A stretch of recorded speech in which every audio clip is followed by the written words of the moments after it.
So let me do that all over again. Thank you for saying this was muted. I have no idea how that happened. Actually, I can see how it happened. I switched mics today, and so apparently I didn't realize this other mic didn't have, or on button was not. So let's try it again. Good morning, everybody. You're live with Bubba Da Vinci with Coffee with Bubba. I hope everybody's feeling okay. Anyway, what a hell of a way to give that thing started. Hey, Chris, good morning. Hey, everybody. Thanks for the 3 cups of coffee. Apparently, since I can't even figure it out, my mic is muted. I probably need those 3 cups of coffee this morning. I was just saying that I am exhausted today. And I have a newfound respect for people like Missing O and people who do this for a living. I don't know how you find the time and the energy to prep and do all the things you need to do to get this done and live an everyday life. And maybe the whole point is you guys, people don't have a life when you stream. Streaming's all right here. I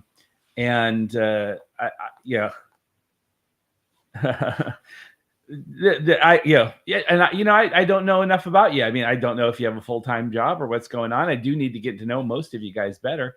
But I basically, you still work 9 to 5. Well, good for you. And you have that's even more amazing that you have the energy you do and you do the streams and everything else, because let me tell you, between everything I'm trying to get done in my personal life with the house, trying to get things organized and done for streams like 2 streams yesterday, and then trying to get my work life done with multiple companies that we own, multiple companies that we're dealing with.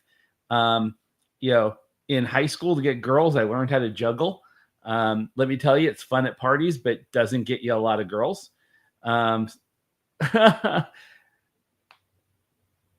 Yeah, stream is life. Yeah, I feel that. And, that's a lot of categories. I live the Jeep life. I live, I like to go out and do things and everything else. I hate to do things poorly. And I feel like I'm doing this poorly. And we'll get into all that. I mean, I'm feeling, while I'm enjoying this, and I think it's very, it's healthy in a lot of aspects, and I'll talk about that here in a second. It's also, I can see why there's so much depression and issues and things like that, depending on what type of personality you are. What's bothering me is the fact that, I can do show notes, I can get things done. Like last night in the show, Billy Trainer Club had internet issues.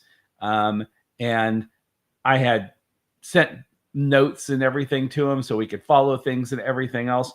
And once we went off my notes, I was spiraling. I'm already, and I put it in here. I'm already the rabbit hole king. It's like, it's a warren with 50 different tunnels. And each time you run in there, you make a random decision which tunnel you're going through. And I don't mind that, because I always seem to get back on track and get somewhere. Well, thank you. I mean, I don't know if you're saying it was good content last night, but sometimes to use your term, rifting does make good content. But when you're a type A personality that lives with checks boxes and lists, and you distribute those lists and you have a plan, and most of you guys don't know, so military for 8 years, so very regimented, very detailed, very planned. Got into tech, sold my company to a big corporation, very regimented, very planned. And that was in gaming. And then got hired by News Corp, who owns Fox and everything else, and became an executive for News Corp. And my job was setting up operations all over the world, very detailed, very planned, And so my life has been this, always being in operations, whether operations in the military, operations with corporations, operations coming into this company, building events, doing events, everything else. It's all about checklists and plans. And when you get off of that, when you set those plans up because you have 50 other things going on in a day, and that goes haywire, your stress level goes way up. I mean, you can spin so far out of control. And I kind of feel like that's what started happening last night. So when I was done streaming, I had a lot of other stuff to do, and I sat down and it was like, what the F? It's like, I looked at my list. I was like, did I get this done? Did we talk about this? What are the things I still need to get done? And I looked at it and I figure we got about 50% of what we wanted to talk about done. And that when I realized that, even, I don't know if it was anger or depression last night. And it wasn't anger towards anybody. It was really more anger at myself. It's like, how could you let that get so far out of control? So anyway, then again, like I do with everything, I started overanalyzing it and thinking, okay, you were very harsh about a lot of these content creators that every month you read on X or read on Instagram or things like that. I'm taking a break from content creation because I'm so depressed and so stressed. And I'm like, something, cut these people a break, because it's obviously not as easy as you thought it was. And if you can spin out of control because you can't control a list, how the hell do you think these, 17, 18, 20, 24, whatever age people who are trying to make a living at this and are sometimes and not realizing that it's entertainment. And just like any TV show, any movie, things like that, you can hit a home run, first in the first inning, and then the other, the rest of the innings, you could, hit doubles and singles, or you could not hit a single ball again.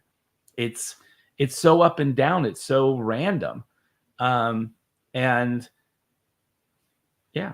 And if I haven't learned that lesson by 55, and I can't control my emotions, then holy crap. Well, and that's a good point. The comment was, when you hit the live button, things can happen, plans can change, and you have to learn to adapt and keep going. My life is about adapt and overcome. I mean, as an operations person, you plan for the worst and hope for the best, meaning that you plan for all the contingencies, and you're still going to get contingencies. I mean, you don't go into a combat situation thinking that every bullet you're going to fire is going to hit someone and you're going to achieve the mission, or you're going to achieve the mission without having to fire a single bullet. You adapt as you go, and that's fine. When things right from the beginning start getting off track, and my issue with myself last night was not that it got off track. I mean, I said, okay, I even did it on air. It was like, okay, Billy's missing. We're going to move this back a little bit. He's working on the internet. We're doing things. My problem was I lost control. I let my head, what do you know about Boy Scouts? There's no Boy Scouts in Australia. I let myself spin out of control, and that's what was disappointing. And I think that's what I got angry at, which was that's not typically me. And that's the reason why I know I'm exhausted, is because normally what I do is I just switch and move, bob and weave. And I didn't even get hit in the jaw. I got kind of a glancing blow, and I hit the mat and cried like a baby. So I've got and it wasn't really that bad, but it was disturbing that something that is supposed to be not for monetization, really kickback, therapeutic, cathartic for me. I got upset and worked up about it, and I shouldn't have. So if any of that came through last night, I apologize. I mean, I don't think it did. I did feel a little scattered. I did feel a little like the world's out of control, but whatever. But I did kind of want to let you guys know I'm coming off of, so I did sleep very well last night. And I also think that, there's probably a better than 50% chance that I'm not getting my house lifted tomorrow.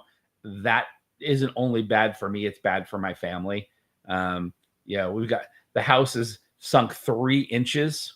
I mean, if I wish I had my tape measure right here. I mean, 3 inches is pretty significant for the back of your house to sink into the earth. It's made everything very inconvenient, everything else.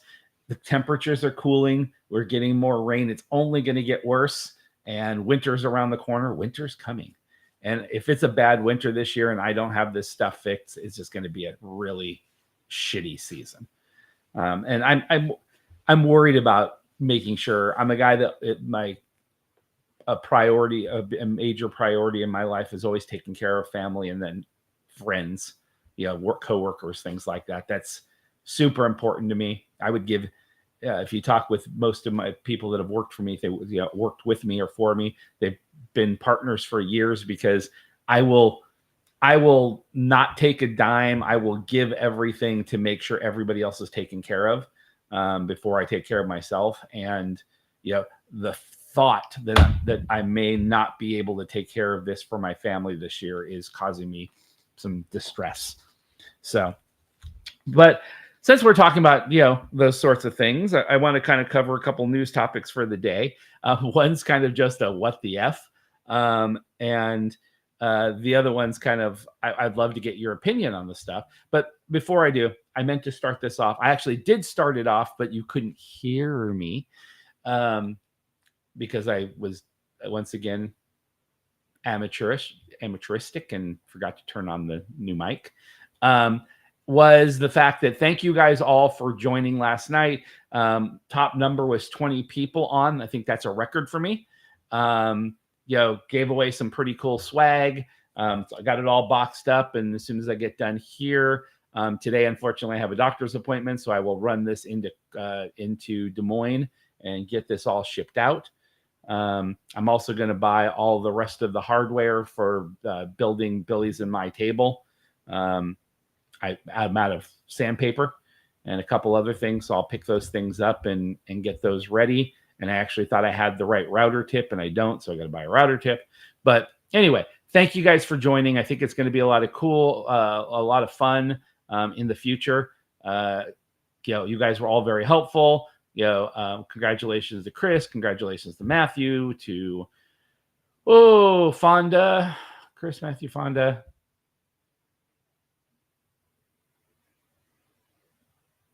Who else won?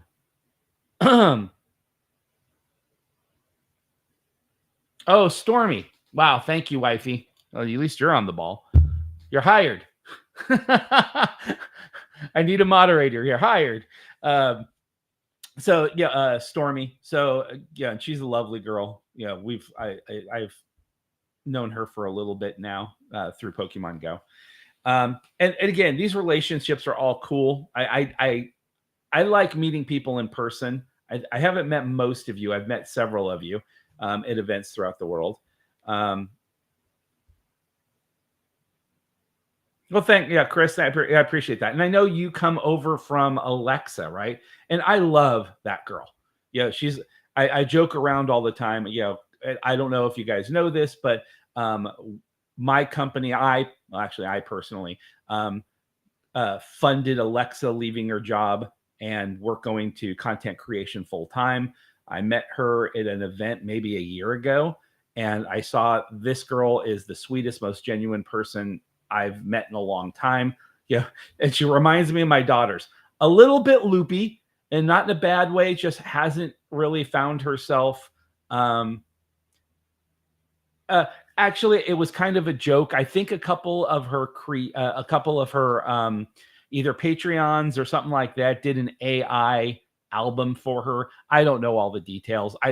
And so but again, she's very talented. If you check out her outdoor channel, so she was doing a lot of stuff that I didn't think was right. And what I mean by that is, a business person, I was trying to give her advice, and my whole thing was that we told her, if you're willing to listen to my advice, I'm willing to cover what you would be losing from your job, so you can go full time. And she said, okay. So we made a list of what she was doing that we thought was that she was the reason she was having problems, really pushing her numbers up. And just for kind of general conversation, oh, there you go. That's cool. That's very cool, Chris.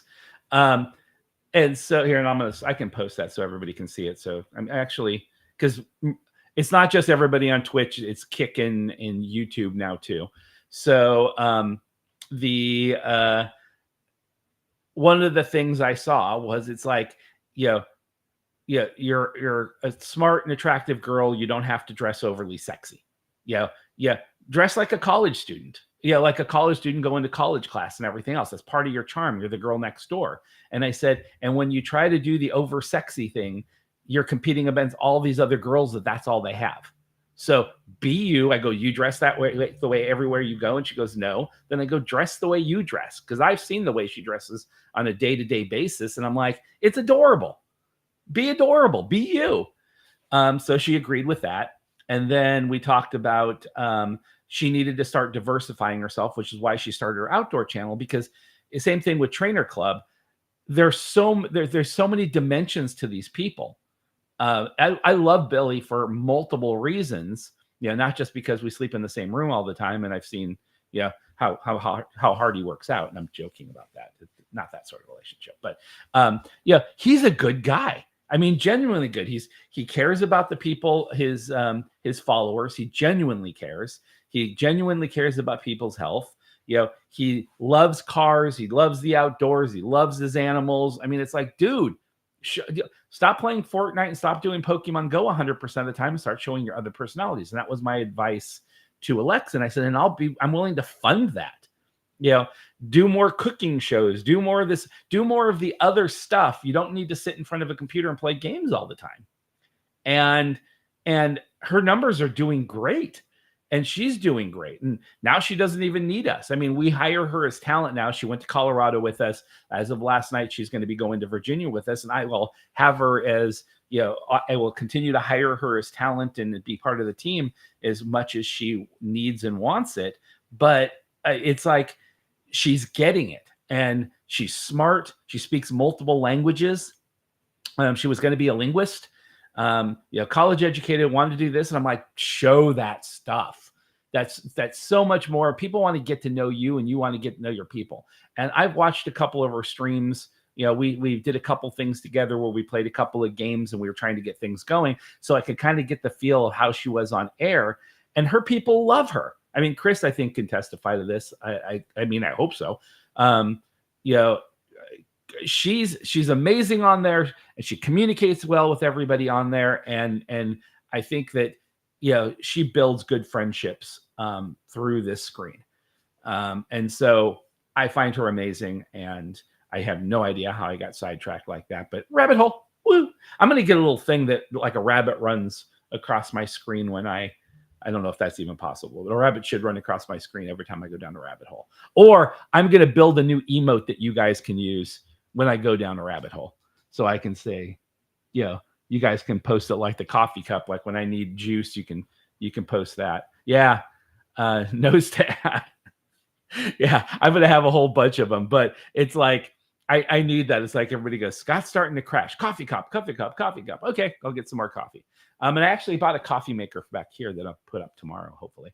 And then it's like I go down a rabbit hole, and the little rabbits, you guys all start posting rabbits, and I go, get back on track.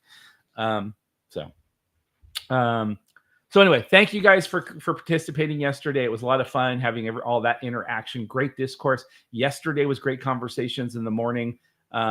I really appreciated all those conversations on Labor Day. So I wanted to make sure I got back to that, since you guys didn't hear the appreciation at the beginning of the show, because that's how I started it off. I appreciate everybody that came yesterday and last night, blah, blah, blah. And you didn't hear any of it. So sip of coffee. I am so glad to be back to regular coffee. On Friday, I'm going to talk about how I ended with Rise after the 30 days. But man, getting back to, if you guys watched anything, I think most of you guys did, from Tennessee, past Black Rifle Coffee. So before I left there, I got fresh beans from them, fresh roasted beans, and they're now in my freezer here. And I was ground them up this morning, and oh my God, it doesn't smell like shit. Doesn't taste like, mushrooms that sat on shit. It's just good old American coffee that probably came out of the back ass of a baboon and was collected and is now being sold to me for $23 a pound. But anyway, because that's the way the world works. All right. So I'm going to do some uplifting news. So last night I went to my mailbox and got something, and I had a nice little surprise. I got something from, it was an envelope from Japan. I don't read Japanese, so I'm going to use Google Translate to translate it later. The only thing I could read was my name. And there was a card inside that just said thank you. And inside folded in the white card was a Psyduck card. And I don't know who sent it to me. We met a lot of people when we went to Japan. When I went to Japan with my daughters for the 1 month graduation trip for my daughter, my youngest daughter who graduated high school. And I was only there for 9 days, and then the girls took off by themselves for the rest of the time. I like my girls to have adventures, so we paid them. Awesome. Yeah, that's great. I saw that you did it last night. I accepted it this morning. I appreciate it. I've got your stuff ready to go. So as soon as I see that, I check out your address and everything, I will get it out today. Thank you, Chris. So when we go there and we meet families or people are nice to us, a tradition in my family, and Billy knows this and Farm Don knows this and everything else, I like to get little gifts for people or thank people or do things. And so it's a very big part of who I am. It's also like part of I have traditions. So like every time I fly somewhere, the first thing I do is I go to Starbucks. There's a Starbucks next to my airport, the Des Moines airport. And I go get a Starbucks, and I always buy the drinks for the people behind me. The pass it forward sort of thing. I feel like good karma starts off the day well. So whatever they have, if you ever see the Bad Duck Jeep and you see me near an airport, definitely pull up behind me in Starbucks, because whatever you bought, I'm paying for. So that's kind of a tradition. So we carry in my backpack little gifts and things to give away to people when I'm traveling to different places, especially some places with my family, like in Japan or things like that. And, it's I always find someone that does something nice, and then I like to give them something and everything else. So I'm assuming one of those people or families that we either gave a gift to or we met in Japan this last time, because I always have Psyduck stuff on me somewhere, and somebody goes, "Oh, you like Pokemon, you like Psyduck," and I always say, "Yep, favorite character." And someone sent me this card from Japan, and it's cool. I don't have anything like this in the new collection. I've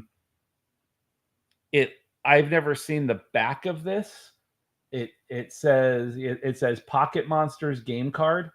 I don't have the right glasses on, but it looks like it says. Actually, let me turn on my flashlight. And I picked up the mail last night, but I only opened this morning. It says this card is from 1996. 1996, Japanese Pocket Monster card. If the dates on the back are correct. It's got 3 dates. It says Nintendo. It says Nintendo. It says Game Freak. All rights reserved, Japan. And it says, so the copyright for everything else is 1995, and then 1996 is what it looks like. It says this card, what series this card is from. So, I didn't expect it. I have to figure out who sent it to me. And it's that pay it forward, be nice to people, and good things will come to you. I don't know. I'm gonna use rare candy today and scan the card just to see how much the card is worth. Not that that has anything to do with anything. It's invaluable to me because someone thought enough about me to send me the card. So that's the first thing. The second thing that came up this morning as I was making my coffee and everything else, I'm like, who the hell has my address? It's not like every person I meet, I write down my address and then hand it to them. So it can go to, thanks, dude. Glad you have the best viewers. I'll check it out. Whatever. And so, I'm like, I have to say, I was like, okay, that really made me start thinking, because while it was a very sweet thing and everything else, that means whoever in Japan obviously has my address. Not that I'm worried about someone coming over here and doing anything.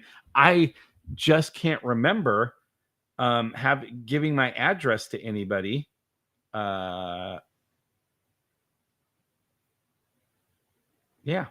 don't know.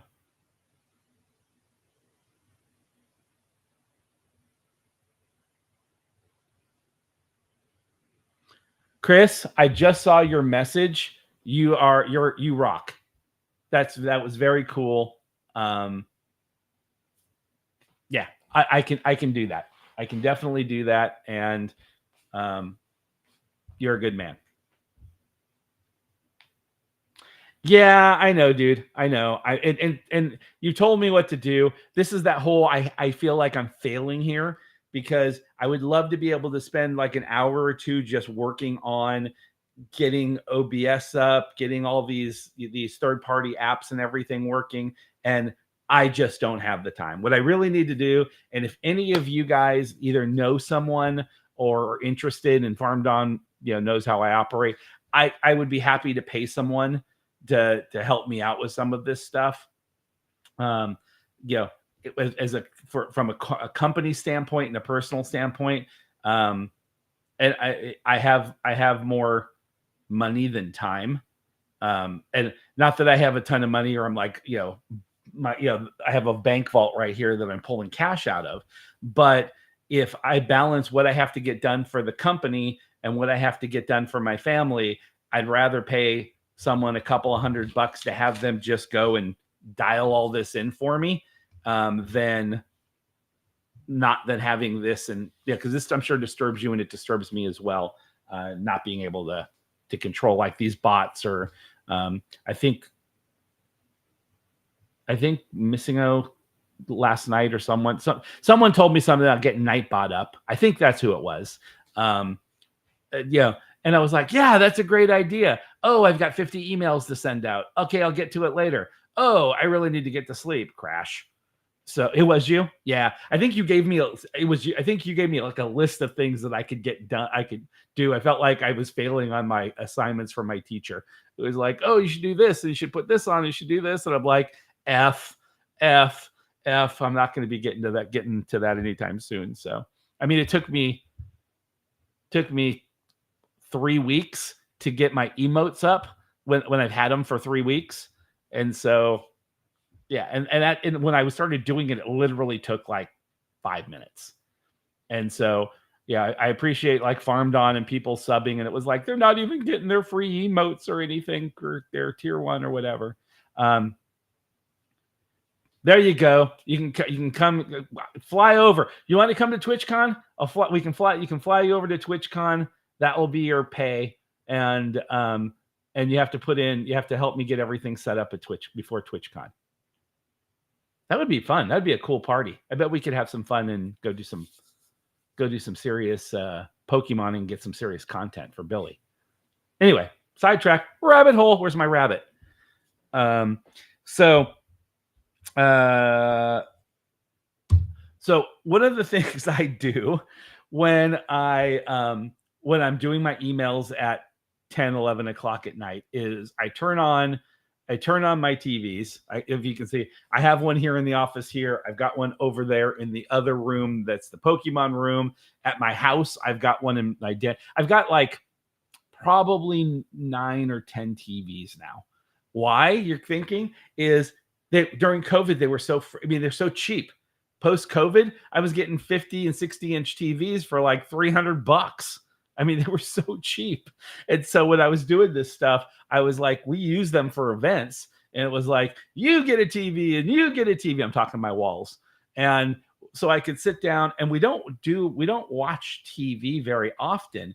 But what I do like to do is, like, when I work, I project, like, I have my laptop here and I project everything up there so I can sit back and I can read and I can do everything using those as big screens. I'm getting old. I don't like wearing glasses all the time, and it makes it super freaking easy. But occasionally when I'm sitting on a couch or something like that, and I don't need to project it and I'm doing emails, I'll throw on Netflix and just let something run in the background. I didn't even want to watch it. I want to go ahead. I just throw it up there and do things. And last night I had a WTF moment again. I have a lot of those moments. And my WTF moment last night was when on Netflix is a show about this guy, Joey Chestnut, eating hot dogs. And it was a hot dog.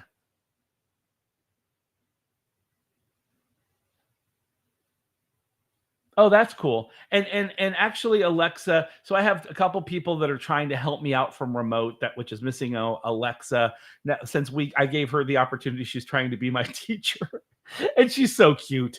I mean, that girl's just adorable. She's learning as she goes. Like, we were talking about setting up, Kick and a couple other things. And she's like, oh, and I go, well, what about this? Because I'm a novice. Like, if I learn to play golf or whatever, and we've talked about this before. I got invited to be a partner in a restaurant. So what did I do? I signed up for culinary school because I didn't want to be part of the restaurant if I didn't understand. So I signed up for my main culinary classes, and I signed up for restaurant management classes.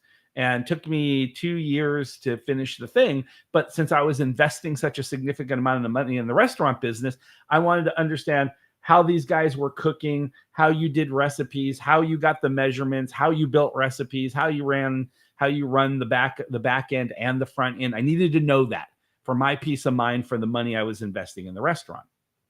And then I ended up owning a brewery. So I went and got not only did I become a brewmaster, but I got my Cicerone. And so that way I could learn to taste beers and do. So I'm almost a certificate collector. I like to have, he graduated from, he's done this. And so, so when we bought our brewery, and before we got invested in the second brewery, and then we invested in a winery, and we invested in a cidery. And so I went and took classes for all that stuff and got certified. So I'm very much that way. And so when I started doing this, I asked, Alexa, and I go, can you teach me the basics? I'm going to go onto Twitch. I'm going to do their program and go step by step. And I'm going to do things. And when I didn't understand anything, I'd ask for her to teach me, or I said, on YouTube, how do you do this? And found out she was learning as I was going. So she's like, oh, okay, well, let me go read this and everything else. And she'd come back, she'd have the answers, but she didn't know exactly how she got there.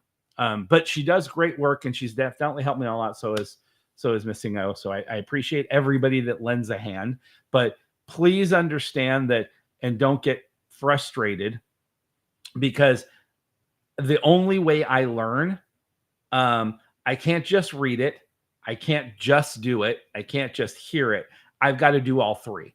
So if I'm going to learn how to do this properly, you can't just tell me how to do it. I've got to go in there and physically do it, or I got to watch someone do it, then do it myself while somebody's telling me exactly how to do it. And then it gels.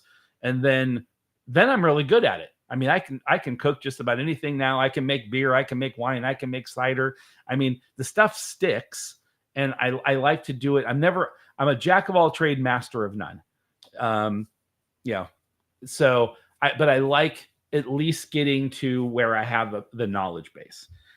So anyway, Joey Chestnut comes on the air, or it comes up as one of the main things to watch last night. And I'm like, we've talked about the repercussions of the economy and COVID and everything else, and how we've gotten to. And I know 2 or 3 executives over at Netflix. We've done business with them before. they had actually offered to buy our gaming company, our in Southeast Asia at one point, which is what rebooted everything. And so I've had several meetings with Netflix over the last couple of years and gone over there. And when they launched their gaming division, I knew the people that got hired to take over that gaming division. So real good contacts. And I know that they're struggling right now. I know that both gaming companies, if you notice, gaming companies are at a lull, and media companies or not content creation companies, television production companies and movie production companies are at a lull because everybody's trying to figure out the formula again, because the old formula doesn't work. You spend $80 million on putting together a movie, or $5 to $10 million to develop a TV show. You shoot 12 to 24 episodes after your pilot gets picked up and everything else, and you shoot all this content costing you millions of dollars. It goes on to Netflix and it gets consumed in a week, right? Everybody's binge watching, and the dollars aren't making sense anymore. I mean, if you look at now studios are dual releasing. They're releasing in the movie theaters and putting up for sale the same day or the same week for a lot of content, a lot of movies, because no one understands. No one has been able to explain. I'm talking people who have been in the business 20, 30, 50 years. They're all scratching their heads, just like I did right there. They're all scratching their heads trying to figure out, what is this new world we're living in? How do we either get the cost of production down enough so we're making money? Because it used to be, here was the setup. Create a movie, takes you a year to 2 years to create the movie. You do it, runs in theaters 2 weeks to a month and a half, goes to secondary theaters, the theaters who are not the Centuries or things like that, who don't have the big dollars, goes to my small town theater here, right? And actually, my small town theater would be the third layer, not the first, not the second, but the third. So you'd go from major markets to secondary markets to C-level or third tier markets, which is what my Creston would be. And we do have a little movie theater, but they're not paying the same fee as Des Moines is paying. Des Moines is paying more money to have it in 12 different, megaplexes inside there. And so it's trickle down. Then it would go to, back in my day, VHS or DVD, and you'd pay top dollar for the release. And then it would go into a bargain basement thing, and the price just keeps trickling down until everybody's got it. And even then, everybody won't have it. And then it goes, it gets down to where you were buying them for $9.99 in a big dump bin in Walmart for doing that. Well, then Netflix came out and everybody went digital. That threw a little bit of a kink in it. But movies, I mean, I've got, kid you not, over 2,000 movies that I paid for over the years. And how do I know that? My daughter and all her college friends counted them all because that it was just a thing. And I traveled so much. I had an entertainment budget when I was working for News Corp, and they would give me a amount of money every month so I could do my own personal entertainment because I was always on the road. And I would spend my entertainment budget on movies because I spent a lot of time on planes and a lot of time in hotels. And so I would download just a ton of movies and music. My whole thing is a movie. As soon as it came out to purchase on Apple, I would buy it, and it would probably be anywhere from $29 to $49. Well, now a movie comes out, and a high price point would be $29. You can get an entire box set of a TV season for $49. And usually, if I wait a couple of weeks, they're down to $9 or $4.99. So the consumable. So if you think about being a studio, and now you're releasing at $29.99, it was barely in a movie theater, and people don't buy them anymore because it's going to be on Netflix in a month anyway. So they don't even they're paying $20 to Netflix, and then the money a little bit trickles to the studio. They're counting on people like me to buy it, and I'm waiting until it's down at $4.99. Do you know how many people have to buy it at $4.99 to $29.99 to make it viable when you're spending $80 million? plus plus plus. It's not a Marvel movie. That's a mid-range movie, right? I mean, you're talking hundreds of millions to make those other movies. Now, the bigger movies will release in theaters and they might have some more longevity. But anyway, everybody's trying to figure out the model. And Netflix, while they're making a lot of money, they're upside down. There's been twice that they've almost talked about bankruptcy in the last 3 years. And I talk to my friends about it all the time over there, trying to figure out what content is. So they're buying movies from India. Like here I am in the US, and about 25% of the stuff that comes up on my Netflix account now is Korean, Japanese, Indian. I mean, it's stuff that they're grabbing from there, and it has subtitles, and they're just trying to post content because they need to say they're posting content, new content. So long story short, there is freaking Joey Chestnut comes on as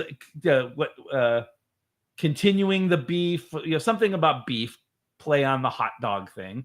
Yeah, a freaking hot dog eating contest.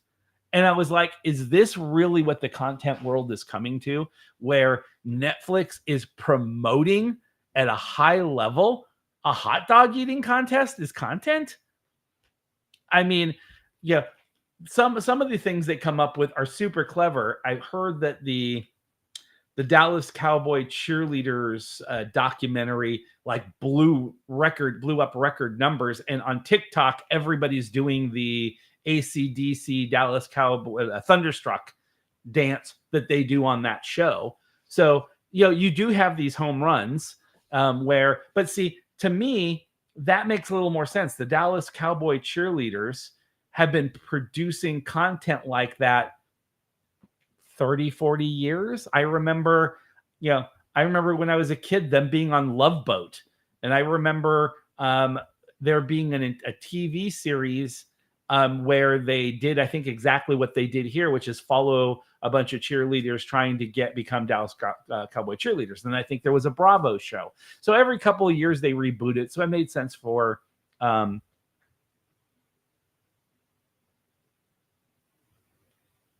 I'm sorry, I'm trying to.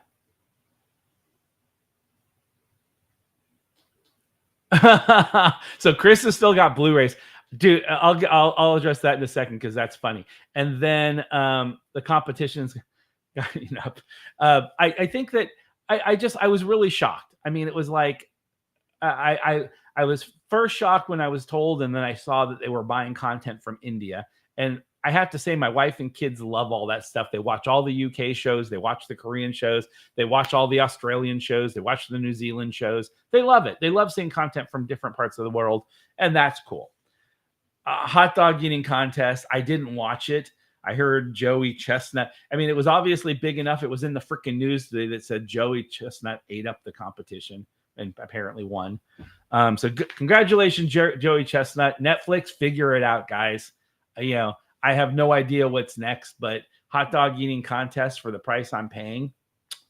Yeah, not feeling, dudes, not feeling it.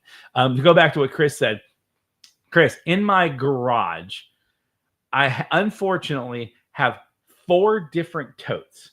Here's what I've got. Tote 1 is filled up with VHS tapes.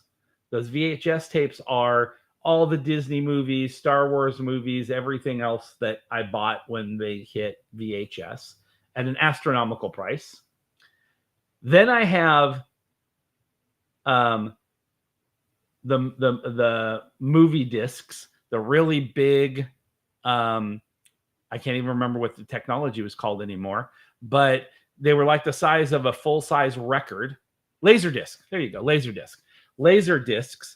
When Laserdisc came out, it was so much better than VHS, the quality, and it was going to be the new technology. So I bought everything on Laserdisc. Thanks, Farm Done. So I probably have like 100 Laserdiscs in a tote with the machine. So in the VHS thing, I think VHS, we have 3 totes just by them, but I should say 4 the categories. So VHSs with a VHS machine in it. And then I have the Laserdisc, because being a tech guy, I always had, and having worked for CompUSA, I always had to have the newest technology. So I bought the Laserdisc, convinced my wife we needed all the movies again in Laserdisc. Now the good thing is we had 3 daughters, so the VHS went to my daughter's playroom, and they watched the VHS while dad got to watch Laserdisc with, high quality sound and everything else. So God knows what I spent there because those discs were very expensive. Then DVD came out. And so when DVDs came out, I had to buy a DVD player.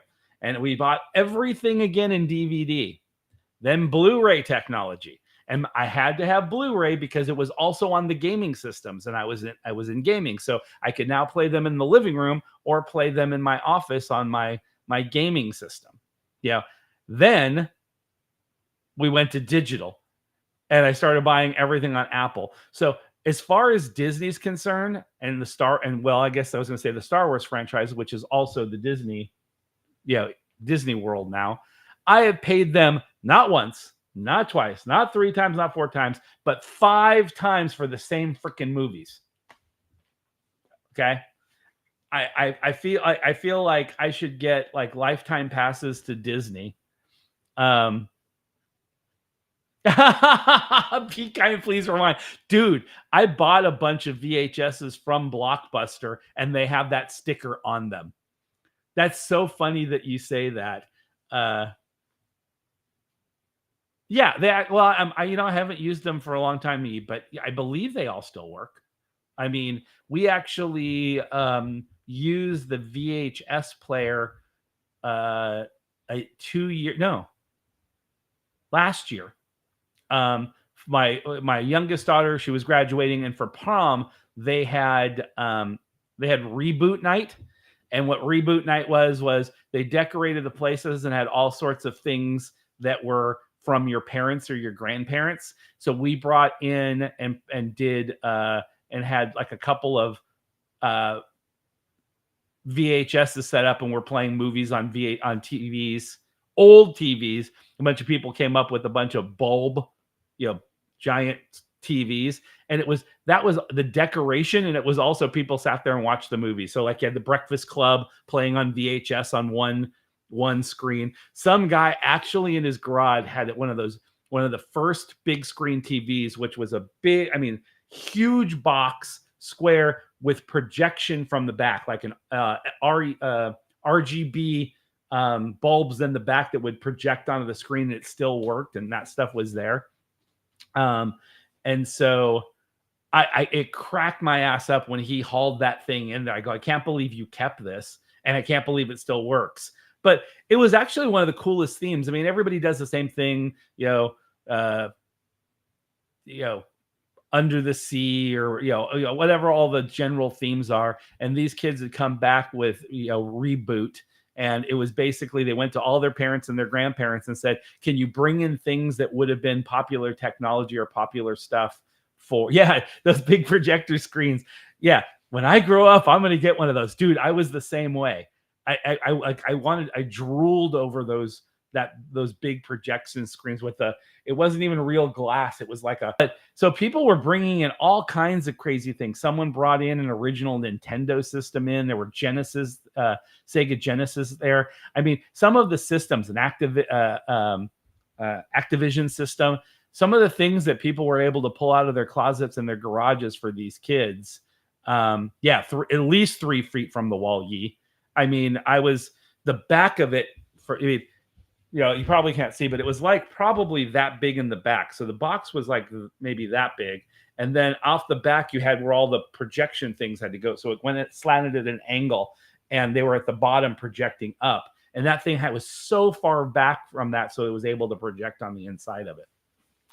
But it was one of the cooler dances I had ever gone, or proms I had ever gone to. This was for the after prom, actually. And the prom itself had that same theme. And it also made me very nostalgic because you realize how old you are when you're playing Back to the Future, and Michael J. Fox is like 18 or 17 years old, and now he's in his late 50s, early 60s, and you're looking at this and you're kind of like, oh my God. It's like, incredible. There were no side views. So anyway, point being, I hope they figure out this technology, because the technology being like Netflix being able to monetize correctly and finding out better ways to create content, because I don't see how that's sustainable.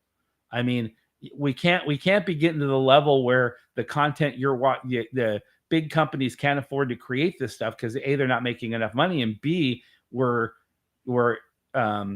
consuming it at such a fast rate that what they have to put on there is a hot dog eating contest. It just, I'm yeah. And then what does that say about about society today, that they can hold your attention for, I don't know, because I didn't watch it, I don't know how many episodes it was. It might have just been one, a one and done. Like every comedian seems to have a Netflix show now, even if they're not funny. So I don't know. I don't know. I just don't get it. Which is going to move me into a second segue, because we're almost done for today, which I thought was interesting. Elon has done it again. We've been talking a lot about Venezuela and what's going on in South America and everything else, and we've had a couple people that posted on X or Twitter the last couple of days, saying they're sorry, they won't be chatting with anybody for a while. They're leaving the Pokemon Go community, not at their own will, but that because X is potentially was going to be banned in Brazil. And that the rumor was that if Elon didn't buckle under with whatever the charges are for Twitter, that the president and the government in Brazil was also going to ban his other companies, which one of them is Starlink, which is a internet company that not only covers your main internet in your household, but helps cover a lot of people for their cell technology. And Elon didn't buckle. And true Elon, Elon and Donald Trump should be president and vice president. I'm not saying which is which, because Elon kind of plays by the same business rule book as Donald Trump played in their plays are very similar, which is someone goes ahead and says something you don't like, or tries to bully you, or tries to do an end run around you, or whatever they're doing. And I'm not going to say which one the Brazilian government was doing. And then you've got to start throwing disparaging comments about the country, the businesses, the courts, the president. I mean, you go all in, and you don't go all in a good way, and it just escalates. So courts upheld that Twitter or X was violating political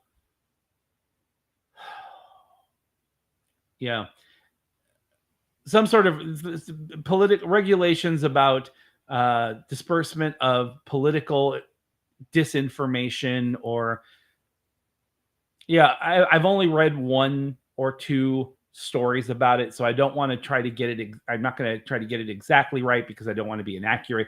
But the essence of it is that they're saying that Twitter/X can be used, or was used, or has been used to purposely put political disinformation out there for benefit. That's the crux. And Elon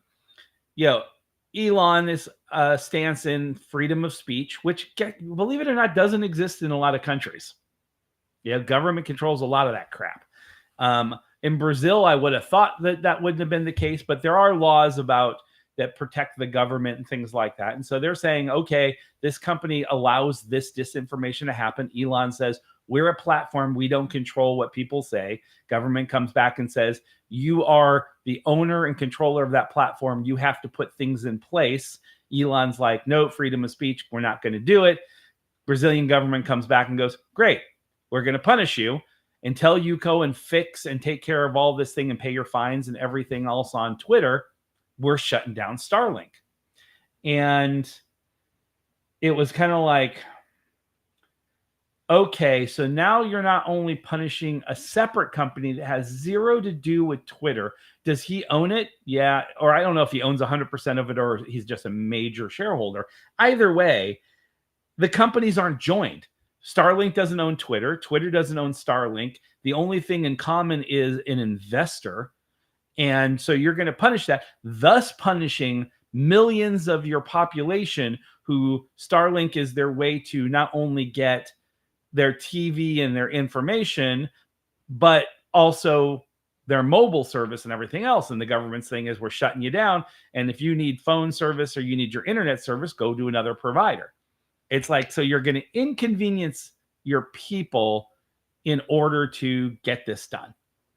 Okay, first of all, bad economic move. Doesn't make any sense to me.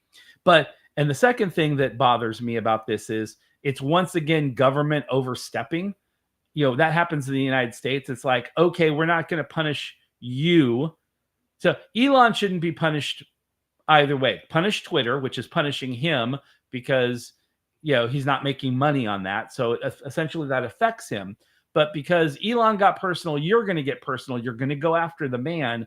And then you're going to go after other businesses, which affect employees, investors, and users,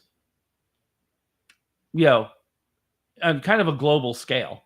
I mean, the users not on a global scale, just in a country scale, but investors and things like that is a global scale, and economically in a global scale, because Starlink is in multiple countries. And if they're not posting profits, or they get stuck, if this starts to roll and it happens in other countries, it's like business has cause and effect.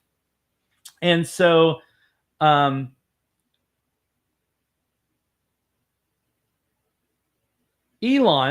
starts pointing out that this is tyranny and, blah, blah, blah. Now, so he starts using his formats and his platform to call for the impeachment of the president, which is Morris, Moras, I think. Calling for impeachment and impeachment of the judges. And I'm like, okay, do you see you just played into what they just said, which is their problem with your platform is it can be used for political disinformation and for helping influence people by putting information out there that is either inaccurate or trying to sway people, essentially, right? And you disagree that A, that's happening, or B, that you can control it, and then C, you go and use all your platforms and your megaphone, which you have purchased, to go ahead and ask for telling people, the people of Brazil, that they should impeach this man.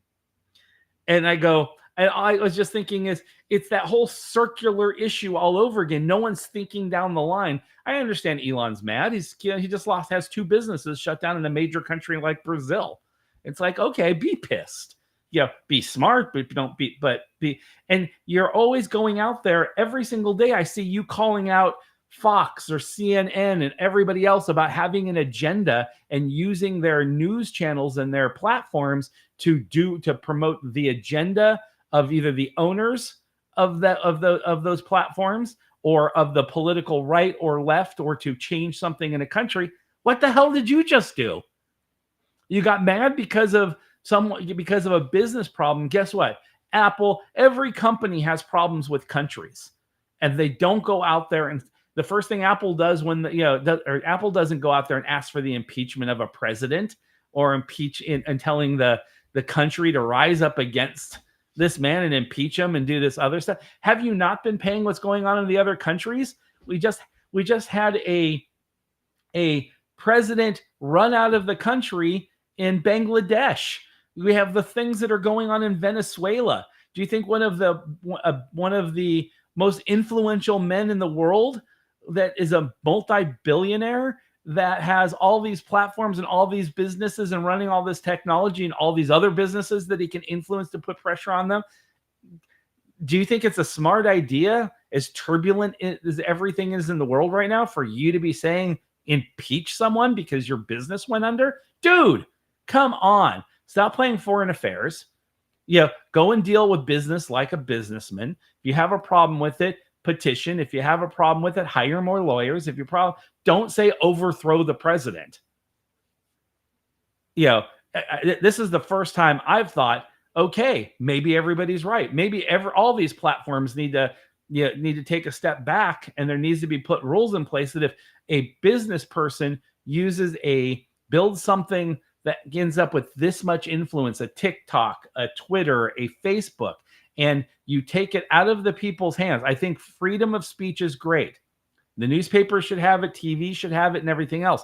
But when they become less about opinion, personal opinion, and more become a focused platform for personal or for agendas of specific political sides, then you are no longer functioning as a tool for society. You are a tool for discourse, disinformation, and for destruction. This is bad. Leave that to the shadow people. I mean, that's what the CIA does. That's what the KGB does. That's what the Mossad does, right? I mean, governments get overthrown. There's disinformation out there. Governments do it. I understand that. It's part of the whole. It's always been part of the process.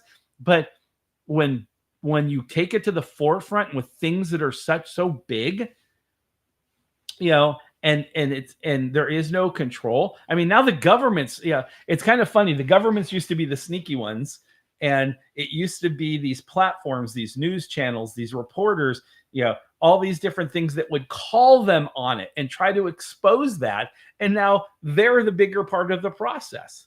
And I'm not saying newspapers weren't influenced before by that, but it wasn't so blatant. Reading about Elon just literally going out there and saying, we need to impeach this government and overthrow this government so you can get back in business. Holy crap. This is Coca-Cola, 1950s, Cuba, trying to overthrow government so they can make sure they can continue to get their sugar cane. Right? I'm just shocked that we're back at this. So, hey, 2 days, same soapbox. Yay me. But anyway, I wanted to make sure I covered that today. I thought that was interesting. I wanted to get my blood pressure up, so the doctor had something else to look at when I get to Des Moines and go get my I'm getting all my blood work done and everything else for my diabetes today. It's been a month, so I have to go get I'm there for like 4.5 hours. I'll be getting all the tests done. Hopefully things are looking a little better. I do have to say my feet are feeling better, but I do think the doctor is going to look at that little toe and say, yeah, it's coming with me. But we'll see. We'll see how it all ends up working out. Got multiple big meetings today, Outdoor by 4 magazine, things like that. A lot of stuff to get solidified. So, if you guys don't mind, just send some good thoughts and wishes my way. Got a lot to get done in this time. I'll end this by saying, all this stuff I talk about, all this negative, it actually helps me out. Like I said, to me, this is like a video journal. I hate therapists, and I hate, very few times in my life had I had to go to a therapist. When the military, they'd make you go when we came back from things. Thank you, Farm Don. Things like that. And every time I hated it because in my head, it was someone judging me. And I think the best person to sometimes solve problems and judge you is you. So being able to go back, watch this, have some dialogue, and even just verbally say what I'm thinking when I read this stuff. Because today, when we talk with Outdoor by 4, one of the discussions is, here's a 20-year-old magazine or whatever it is. They're struggling, their numbers are going down, everything else. And, being on what side of the business I'm going on, we want to be this guy's partner. We want to do things. I'm going to have to hold up a mirror and say, look, what you're doing doesn't work anymore. And you have to make some major changes. And the CEO, yeah, I love all those. All these people are, Frank, the CEO, formed this out of his garage with his money, and it's very personal to him. And no one likes to look at things that they've created and realize either it doesn't work or it's changed and it needs to evolve or needs to, to have some sort of modification. And it's better if you come to that self-realization, and it's very difficult to come to those self-realizations sometimes. So when somebody confronts you with it, it's never pleasant. Even if they know it and they say, okay, I understand and I agree with you, it doesn't feel good. Because your first thing you do is you question, did I do something wrong? Do people not like or care about what I care about nowadays? All these things run through your head. And I'm getting ready to run into, we have a 2-hour conversation planned. And worse is he decided to bring his top 4 staff members with him. And they've been with them for almost since the beginning.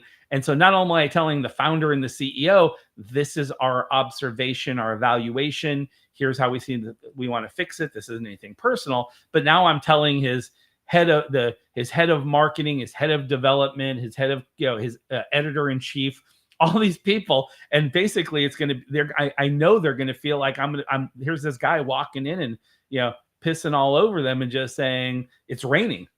And, you guys aren't even smart enough to have an umbrella. And so this is where life is. And it's like, that's not what's happening here. We believe that they have something valuable and viable. It's just not that. It's like Netflix. It's like, you have to evolve. They're doing the same thing as Netflix is doing. They're taking shortcuts, and Netflix is buying movies from India and putting it on there. They're taking, content that is really not top notch or whatever, and kind of trying to fill the space because they can't figure out exactly what people want or consuming anymore. And it's a downfall for either company. You really just what you have to do is evaluate, what do people want now?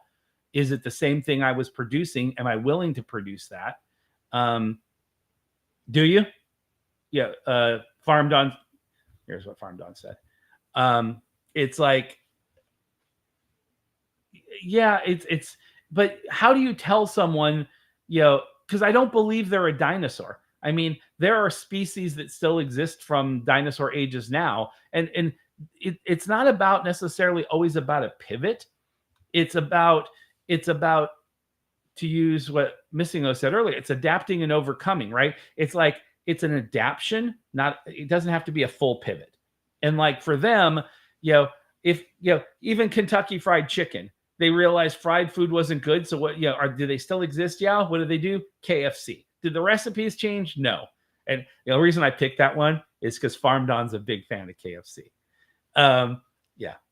And so that was an homage to my brother there.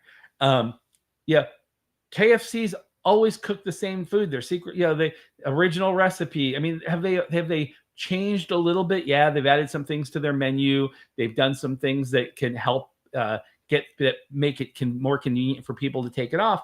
But they're still fried chicken, right? They just did I wouldn't call what they did a pivot. They didn't go from fried food to air frying, or they didn't go to baked chicken, right? It's not Kentucky baked chicken. They just went ahead and go, okay, cholesterol numbers are high. People are having cholesterol problems in record numbers. Having the word fried in our food is probably not great. We're going to change from this oil to this oil, which has a little less cholesterol. There are minor deviations. Yeah. And they're still making money and making bank, all over the world. I don't know how that conversation went. I wish I was able to sit there when someone, told the founders of KFC, guess what? Kentucky Fried Chicken, guess what? We're changing the name to KFC. How that went, and here's what we have to do. But I wasn't. So anyway, only reason I'm saying this, guys, is when you're either in your own life or you're dealing with other people that are trying to evaluate the pivots or the movements they need to make, be supportive.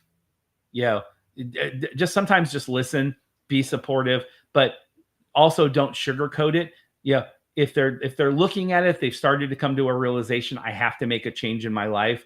I've tried to make content creation work for me for the last 2 years. I need to get back into the workforce. I'm unhealthy like me. I got to start eating better. And while you're doing those self-revelations, it's easy to go, nah, I'm just kidding. I'm fine.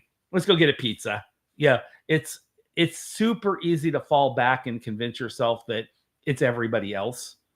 And I'm trying to get myself into the right mental headset because it's literally 45 minutes from now that I'm jumping into this conversation.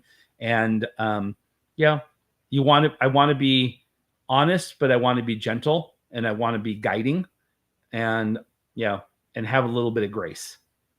And so I'm just putting that vibe out there back out to you. If you guys feel that in your own life, or you're seeing people to go through it, have a little bit of grace and help guide people, because it's a just effed up situation in the world right now. This guy's, his entire life is this business, and we want to help him, but in order to help him, he's got to help himself and get out of his own way and do some adaptation. And guess what? It still might not work, but at least we're trying to move him in the right direction. All right, that's it for today. Tomorrow, same time, same bat channel. And hopefully I'll be able to give you some updates on this. I'd love to be able to give you an update on the black box tomorrow. We talked about it last night. I'm super excited to kind of put this information out. It's so exciting. So cheers. Yeah. Go spread some grace. Go have some fun. Go live some life. And wherever you are in the world, good morning, good evening, good afternoon. I got to get that order right. Good morning, good afternoon, good evening. There you go. And go out there and make some life changes. Ciao. Peace.